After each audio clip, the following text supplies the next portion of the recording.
Hola, mi nombre es Alberto Chimal, soy escritor y profesor de escritura creativa. He ganado premios nacionales e internacionales y actualmente me dedico a crear libros para niños, jóvenes y adultos, cómics y guiones para cine.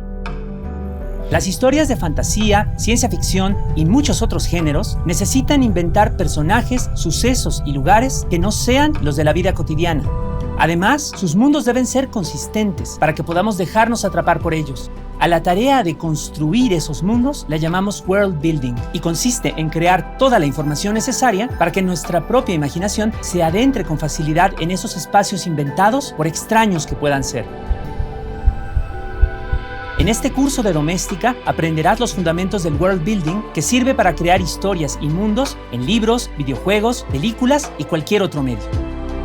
Como proyecto final, desarrollarás tu propio mundo de ficción y le darás forma clara y precisa en un documento escrito que podrás utilizar como guía para crear todas las historias que desees. Primero definiremos qué es world building y para qué sirve. Te diré cómo los mundos de ficción en general se forman a partir de 3 elementos esenciales: el entorno, los personajes y el tiempo. Hablaremos de cada uno y de cómo aprovecharlos en tu labor creativa.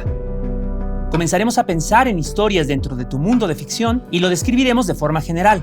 Para ello nos basaremos en un género que hayas elegido y en sus características. También te explicaré cómo usar algunas herramientas sencillas para lograr poner orden a las invenciones que vas haciendo. Crearemos una guía general de tu mundo de ficción y te diré cómo incorporar lo que has desarrollado en este documento. Además, crearemos las líneas generales de una historia por medio de un argumento. Luego veremos cómo incorporar elementos visuales y de otros tipos a la guía de tu mundo.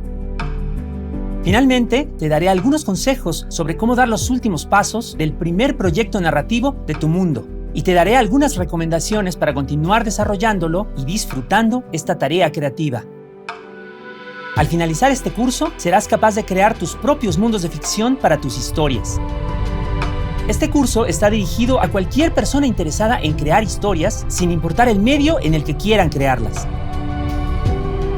El proceso de escribir es algo muy humano, pero con él puedes crear universos enteros.